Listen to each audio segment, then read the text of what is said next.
सुमनसवन्दित सुन्दरि माधवि चन्द्र सहोदरि हेममयि मुनिगणवन्दित मोक्षप्रदायिनि मञ्जुळभाषिणि वेदनुते पङ्कजवासिनि देव सुपूजित सद्गुणवर्षिणि शान्तियुते जय जय हे मधुसूदन कामिनि आदिलक्ष्मि जय पालय माम्।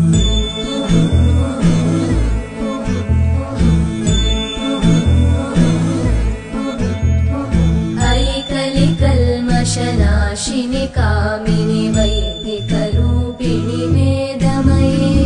क्षीरसमुद्भव मङ्गलरूपिणि मन्त्रनिवासिनि मन्त्रनुते